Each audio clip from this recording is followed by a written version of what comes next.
आज उमेदवारी अर्ज दाखल करण्याची प्रक्रिया प्रत्येक मतदारसंघामध्ये पाहायला मिळाली। विशेषतः पुणे जिल्ह्यामध्ये सगळेच उमेदवारांनी आज फॉर्म भरले, त्यामुळे मोठमोठे शक्ती प्रदर्शन झाले, मोठमोठ्या रॅली झाल्या आणि आता आपण वडगाव शेरीमध्ये आहोत। या ठिकाणी सुनील टिंगरे यांनी सुद्धा आपला उमेदवारी अर्ज भरलाय। त्यावेळी बरेचसे कार्यकर्ते पदाधिकारी हे जमलेले होते, रॅली झाली, शक्ती प्रदर्शन झालं। आता उमेदवारी अर्ज भरल्यानंतर खऱ्या अर्थाने निवडणूक प्रक्रियेला सुरुवात होती की त्यांच्या प्रचाराला सुरुवात होती असं म्हणता येईल। कार्यकर्त्यांच्या काय भावना आहेत ते आपण जाणून घेणार आहोत। काय वाटतं एकंदरीत तुम्ही सुनील टिंगरे यांचे समर्थक आहात, अजित पवार गटाचे पदाधिकारी सुद्धा आहात। आज सुनील टिंगरेंनी आपला उमेदवारी अर्ज भरलाय, काय भावना आहे? आज नक्कीच खऱ्या अर्थाने आनंद झालाय आणि आम्हाला अभिमान पण वाटतो की ज्या नेत्याचं आम्ही समर्थन करतो तो खरंच एक मतदारसंघाचा एक नवा आश्वासक चेहरा आहे की आजपर्यंतचा जर मतदारसंघाच्या इतिहासामध्ये जर विचार केला की ज्या नेतृत्वाने या मतदारसंघाचं नेतृत्व केलेलं आहे, तर गेल्या 10 वर्षामधला जर कार्यकाळ जर पाहिला आणि आमदार साहेबांचा कार्यकाळ पाहिला तर खरंच आमदार साहेबांनी एक भरीव निधी या मतदारसंघाला आणून जो विकास साधायचा तो प्रयत्न केलेला आहे, तर खरंच कौतुकास्पद आहे। कारण की मागच्या कोविडच्या काळाची जर परिस्थितीचा जर विचार केला आपण तर 2.5 वर्ष कार्यकाळापैकी 2.5 वर्ष ही कोविडमध्ये गेली। 2.5 वर्षामध्ये जो भरीव निधी आणलेला आहे तर त्याची जी टक्केवारी पाहिली आणि मागील 10 वर्षाचं पाहिला तर आमदार साहेबांचं खरंच कौतुक करण्यासारखं या मतदारसंघामध्ये काम आहे। आणि हे आम्ही कार्यकर्ते म्हणत नाहीये, एक अण्णांचा कार्यकर्ता समर्थक म्हणून मी ही गोष्ट वडगाव शहरी मतदारसंघामधली जनता म्हणजे वाडी वस्तीमधली जनता, एखाद्या सोसायटीमधले नागरिक हे तळमळतेने सांगतात की खरंच सुनील अण्णा टिंगरे हे एक व्यक्तिमत्व असं आहे की या मतदारसंघाला लाभलेलं की एज्युकेटेड किंवा शिकले सवरलेलं एक व्यक्तिमत्व आहे की त्यांच्या माध्यमातून एक आधुनिक पद्धतीचा विकास साधायचं काम हे सुनील टिंगरेंनी केलेलं आहे। त्याच्यामुळे ही वडगाव शहरीची जनता ही आनंदी आहे। सुनील टिंगरेंना त्यांनी विकास कामं या मतदारसंघात जरी केली असली तरी ज्यावेळी अजित पवार गटाची उमेदवारी यादी जाहीर झाली, पहिल्या यादीत त्यांचं नाव नव्हतं, दागदुग तुमच्या सगळ्या कार्यकर्त्यांची वाढली होती, येतंय नाही येतंय, एबी फॉर्म त्यांना भेटला होता पण अधिकृत उमेदवारी यादीमध्ये त्यांचं नाव नव्हतं।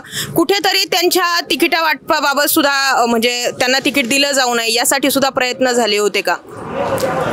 यावर माझ्यासारख्या कार्यकर्त्यांनी बोलणं मला उचित ठरत नाही, कारण की हा जो प्रश्न आहे हा पक्षाचे वरिष्ठ किंवा या आमचे नेते अजितदादा पवार हा त्यांचा सर्वस्वी निर्णय असेल किंवा त्यांच्या नियोजनामध्ये किंवा त्यांचं जे काही तिकीट वाटपाचं जे नियोजन असेल ते वरिष्ठांनाच माहीत। त्याच्यामुळे आमच्यासारख्या कार्यकर्त्यांना बोलणं हे उचित ठरणार नाही। सुनील टिंगरेंना प्रतिस्पर्धक म्हणून सध्या बापू पठारे समोर आलेले आहेत। बापू पठारेंचे कधी काळी सुनील टिंगरे समर्थक होते, आता ते स्पर्धक झालेत। या लढाईकडे कसे पाहत? आता म्हणजे जनता ही काम पाहणार आहे पहिलं, आणि जो व्यक्ती 15 वर्षापूर्वी कामच काय केलं नाही आणि आता येऊन जर काम बोलत असेल तर त्याला मान्य नाही करणार जनता आता। कारण की सुनील टिंगरेंसारखा निधी आणणारा पहिला आमदार या मतदारसंघात। 3 आमदारांमध्ये सर्वप्रथम 1,500 कोटी निधी आणणारा पहिला आमदार सुनील टिंगरे।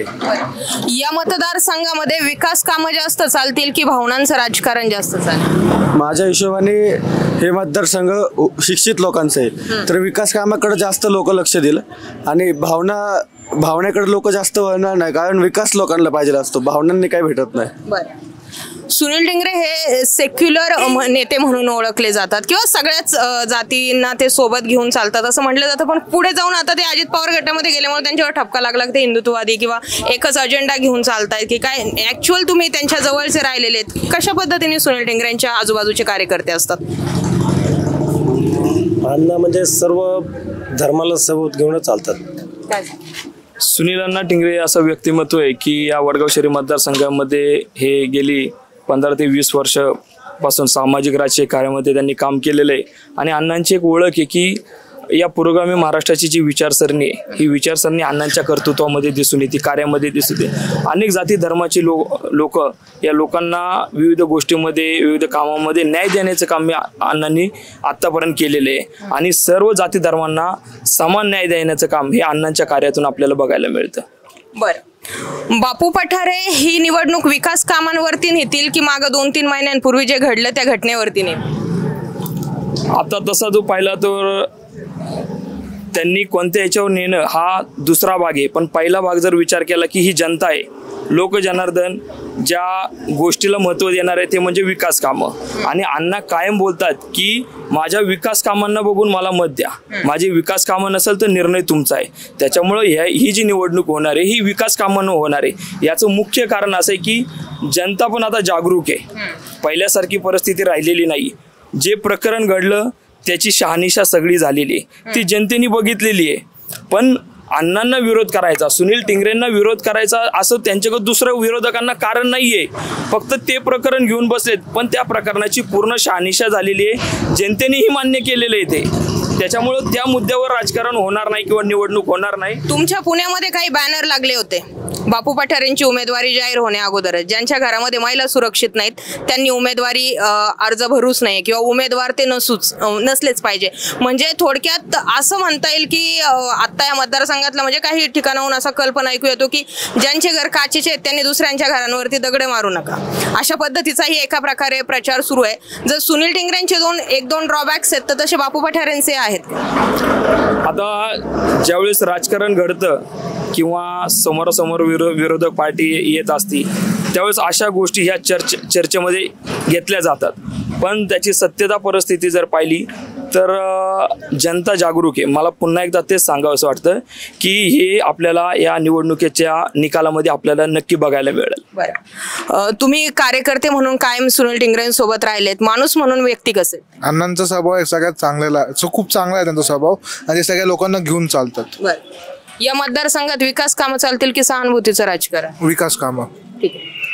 तर बरेचसे काही कार्यकर्ते होते, आपण त्यांच्यासोबत बातचीत केलेली आहे. हे मतदारसंघ खरं तर सगळ्याच अँगलने इंटरेस्टिंग असणार आहे, कारण इथले गाजलेले प्रकरणच असे आहेत की आपण बाहेर बसून बघणारे सुद्धा म्हणतो की ते काय घडेल. पण जसं मी म्हटलं, ज्यांचे घर काचेचे असतात त्यांनी दुसऱ्यांच्या घरावर दगड मारायचे नाही. आता कोण कोणाच्या घरावर दगड मारतंय हे पाहण्यासारखं असणार आहे. आज आपण वडगाव शेरीमध्ये होतो, असंच विविध मतदारसंघांचा आढावा घेत राहूया.